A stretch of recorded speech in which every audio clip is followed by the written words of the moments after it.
हे सतगुरु तुम प्राणों के प्राण, तुमसे ही जीवन की पहचान। तुमने अंतर ज्योति जलाई, सांस सांस में सुधि दिखलाई। तुम्हारी कृपा का मिले सहारा, पा जाए भव सागर से किनारा। तुम्हारी कृपा का मिले सहारा, पा जाए भव सागर से किनारा। गुरुमुखो, जब हम श्वास लेते हैं तो हमारी श्वास के साथ हमारे अंदर कौन प्रवेश करता है, इस पर चर्चा करते हैं। सामान्य दृष्टि से देखा जाए तो श्वास के साथ वायु हमारे शरीर के भीतर प्रवेश करती है। यह वायु हमारे शरीर को चलाने में सहायक होती है, लेकिन आध्यात्मिक दृष्टि से इस प्रश्न का अर्थ बहुत गहरा है। संतों महापुरुषों ने श्वास को केवल शरीर की क्रिया नहीं माना, बल्कि इसे जीवन और चेतना से जोड़ा है। जब तक शरीर में प्राणों का संचार है, तब तक यह शरीर चल रहा है। आंखें देखती हैं, कान सुनते हैं, मन विचार करता है, हृदय धड़कता है और शरीर कार्य करता है। किंतु एक समय ऐसा आता है जब सब कुछ होते हुए भी शरीर निष्क्रिय हो जाता है। तब हमें समझ में आता है कि शरीर को चलाने वाली कोई ऐसी शक्ति थी जो अब शरीर में नहीं है। वह शक्ति क्या है?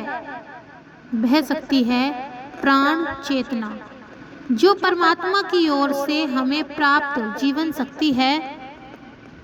हम प्रतिदिन हजारों सांसें लेते हैं, लेकिन कभी रुककर यह विचार ही नहीं करते कि यह जीवन धारा चल कौन रही है। हम अपने काम में व्यस्त रहते हैं, सुख दुख में उलझे रहते हैं, योजनाएं बनाते रहते हैं, पर हमारी श्वास बिना रुके चलती रहती है। जब हम जागते हैं तब भी वह चल रही है, जब हम सोते हैं तब भी वह चल रही है। रात को जब मनुष्य गहरी नींद में चला जाता है, तब वह यह भी नहीं जानता कि उसके आसपास क्या हो रहा है, फिर भी श्वास चलती रहती है। हृदय अपनी गति से धड़क रहा है। इससे पता चलता है कि जीवन केवल हमारे अपने प्रयत्न से नहीं चल रहा है। हमारे भीतर एक ऐसी अदृश्य व्यवस्था कार्य कर रही है जो हमारी चेतना से भी गहरी है। इसीलिए संतों ने अपने जीवन की प्रत्येक श्वास को परमात्मा की ओर लगाया है और परमात्मा की देन माना है। जब हम श्वास लेते हैं तो बाहरी रूप में वायु भीतर जाती है। उस वायु के साथ शरीर को जीवन के लिए आवश्यक तत्व प्राप्त होते हैं, परंतु आध्यात्मिक भाव से देखें तो हर श्वास हमें उस परम जीवन शक्ति का अनुभव कराती है, जिसके बिना हमारा शरीर केवल एक निष्क्रिय ढांचा है। शरीर मिट्टी के तत्वों से बना है। इसके भीतर हड्डियां हैं, रक्त है, मांस है, अनेक अंग हैं, लेकिन इन सब के होते हुए भी यदि प्राण शक्ति नहीं है तो शरीर किसी कार्य के योग्य नहीं है। इसीलिए शरीर की महानता अपनी जगह है, किंतु जीवन का वास्तविक आधार प्राण है। जिस प्रकार एक घर में बिजली के तार, बल्ब, खंभे, पंखे और दूसरे उपकरण लगे हों, सब कुछ अपनी जगह मौजूद हो, लेकिन बिजली का प्रभाव ना हो तो कोई उपकरण काम नहीं करेगा। जैसे ही विद्युत प्रवाहित होता है, बल्ब प्रकाश देने लगता है, पंखा घूमने लगता है और उपकरण चलने लगते हैं। ठीक इसी प्रकार शरीर भी एक अद्भुत यंत्र है। आंखें हैं लेकिन देखने की शक्ति चेतना से आती है, कान है लेकिन सुनने का अनुभव चेतना से होता है, हृदय है लेकिन उसकी गति जीवन शक्ति से चल रही है। यह जीवन शक्ति कहाँ से आती है? आध्यात्मिक दृष्टि से उसका मूल स्रोत परमात्मा है। परमात्मा की समस्त सृष्टि में चेतना का आधार है। उसी की व्यवस्था से प्राणों का संचार हो रहा है। इसीलिए श्वास लेते समय हमें केवल यह सोचना चाहिए कि हम हवा ले रहे हैं, लेकिन ऐसा नहीं है। हमें यह भी स्मरण करना चाहिए कि श्वास हमारे जीवन को बनाए रखने वाली परम सत्ता की व्यवस्था है। संतों ने कहा है, श्वास मिली उपहार में जीवन का आधार, जिसने इसे पहचान लिया उतरा भव से पार। सत्संगी प्रेमियों, इस संसार में मनुष्य बहुत सी चीज़ों को अपनी संपत्ति माना है। वह कहता है, मेरा घर, मेरा परिवार, मेरा धन, मेरा शरीर। लेकिन क्या हम इस एक भी श्वास को अपने अधिकार में रोक सकते हैं? यदि किसी मनुष्य से कहा जाए कि अब तुम अपनी इच्छा से जीवन भर श्वास चलाते रहना, तो वह नहीं कर सकता। श्वास की व्यवस्था हमारे बस में नहीं है। हम कुछ क्षण श्वास रोक सकते हैं, लेकिन जीवन भर नहीं रोक सकते। इससे हमें विनम्रता का पाठ मिलता है। जिस श्वास पर हमारा अपना अधिकार नहीं है, उसके होते हुए हम किस बात का अहंकार करते हैं? हमारी शक्ति, हमारी सुंदरता, हमारा धन और हमारी उपलब्धियां तभी तक हैं जब तक जीवन की श्वासें चल रही हैं। श्वास रुकते ही संसार की सारी पहचान पीछे रह जाएगी। इसीलिए श्री सतगुरुदेव महाराज जी का दिया हुआ ज्ञान हमें बार बार जगाता है, स्मरण कराता है कि जीवन को केवल बाहर की वस्तुओं में मत गवाओ। अपने भीतर की उस शक्ति को पहचानो जिसके कारण यह जीवन मिला है। गुरु हमें आत्मचिंतन सिखाते हैं। जब हम श्वास लेते हैं तो गुरु का दिया हुआ ज्ञान हमें यह सोचने के लिए प्रेरित करता है कि मैं कौन हूँ, मेरा जीवन किसके सहारे चल रहा है, इस शरीर में चेतना कहाँ से आई है और मुझे इस अनमोल जीवन का उपयोग किस कार्य में करना चाहिए। यही प्रश्न मनुष्य को साधारण जीवन से आध्यात्मिक जीवन की ओर ले जाता है। सत्संगी प्रेमियों, यहाँ एक बात समझनी आवश्यक है। श्वास और प्राण को एक ही अर्थ में नहीं समझना चाहिए। श्वास शरीर की सांस लेने और छोड़ने की प्रक्रिया है, जबकि प्राण उस जीवन शक्ति का व्यापक नाम है जिसके कारण शरीर में जीवन की गतिविधियां चल रही हैं। श्वास बाहर से भीतर आती है और भीतर से बाहर जाती है।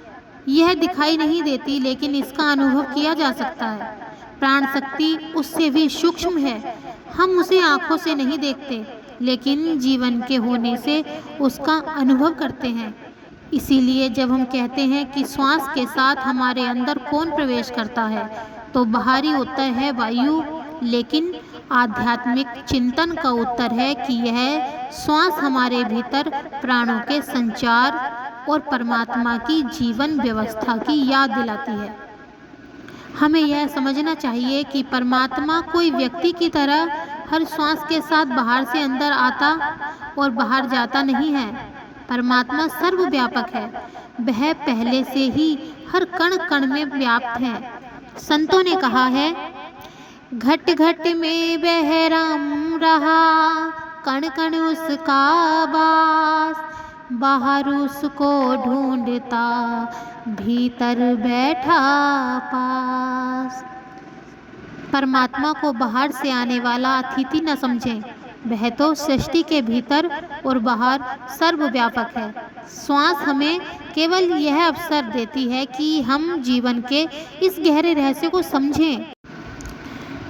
सतगुरु इसी समझ को जगाते हैं। हम सांस तो लेते हैं, लेकिन सतगुरु हमें सिखाते हैं कि श्वास लेने वाला कौन है। शरीर श्वास ले रहा है, पर शरीर को मेरा शरीर कहने वाला कौन है। मन विचार कर रहा है, लेकिन विचार को जानने वाला कौन है। आंखें देख रही हैं, कान सुन रहे हैं, लेकिन इन सब को जानने का अनुभव करने वाला कौन है? यहीं से आत्मचिंतन का आरंभ होता है।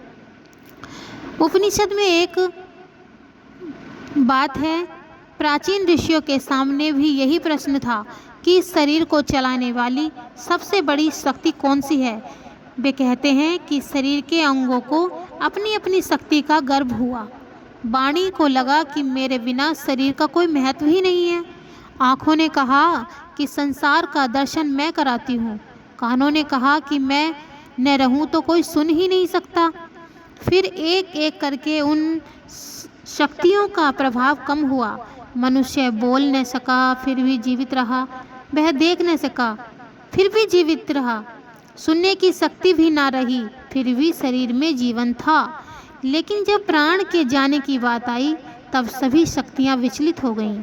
इससे यह शिक्षा मिलती है कि शरीर में प्राण का स्थान अत्यंत महत्वपूर्ण है।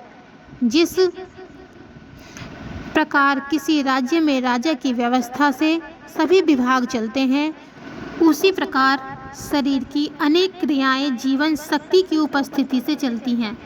लेकिन यहाँ भी अंतिम सत्य यह है कि प्राण का मूल स्रोत परमात्मा है। इसीलिए प्राण की महिमा करते हुए हमने उसके मूल को नहीं भूलना चाहिए। हर श्वास एक संदेश देती है। हमारी श्वास मानो हमसे कुछ कह रही है। जब श्वास भीतर आती है तो वह कहती है, तुम्हें जीवन का एक और अवसर मिला है। जब श्वास बाहर जाती है तो वह मानो कहती है, जो क्षण चला गया वह लौटकर नहीं आएगा। इस प्रकार श्वास का आना हमें अवसर देता है और श्वास का जाना हमें समय की गति का स्मरण कराता है। हमारे पास जीवन को सुधारने के लिए केवल वर्तमान क्षण है। कल क्या होगा यह निश्चित नहीं। इसीलिए संतों ने वर्तमान में जगाने का उपदेश दिया है। मनुष्य कहता है, अभी तो बहुत जीवन पड़ा है, बाद में भजन कर लेंगे, अभी संसार के काम कर लें, फिर प्रभु को याद करेंगे। लेकिन किसी ने देखा है कि जीवन की सांसें कितनी बची हैं? जिस प्रकार एक घड़े में पानी धीरे धीरे कम होता रहता है, उसी प्रकार जीवन की सांसें भी निरंतर कम हो रही हैं। हमारा जन्म हुआ, तब से जीवन की यात्रा आरंभ हुई। हर दिन हम संसार में एक दिन आगे बढ़ते दिखाई देते हैं, लेकिन जीवन की बची हुई अवधि एक दिन कम हो रही है। इसीलिए समझदार व्यक्ति श्वासों को व्यर्थ नहीं गंवाता। वह अपने कर्तव्य भी करता है, परिवार की जिम्मेवारियां भी निभाता है, लेकिन अपने जीवन के मूल्य को समझता है, भूलता नहीं है। श्री गुरु महाराज जी की कृपा से साधक को नाम सुमरन का मार्ग प्राप्त होता है। नाम सुमरन का अर्थ केवल शब्दों को दोहराना नहीं, बल्कि मन को प्रभु की ओर मोड़ना भी है। जब साधक बार बार प्रभु का स्मरण करता है तो धीरे धीरे उसका मन संसार की अनावश्यक उलझनों से ऊपर उठने लगता है। श्वास के बाहर नाम सिमरन करने का भाव बहुत सुंदर है। श्वास आती है, मन में गुरु का स्मरण, श्वास जाती है, मन में प्रभु के प्रति समर्पण का भाव। इस प्रकार श्वासें साधक को बार बार अपने भीतर लौटने का अवसर देती हैं। संतों ने कहा है, श्वास श्वास में नाम हो, मन में गुरु का ध्यान, चलते फिरते हो सदा, भीतर जीवन का कल्याण।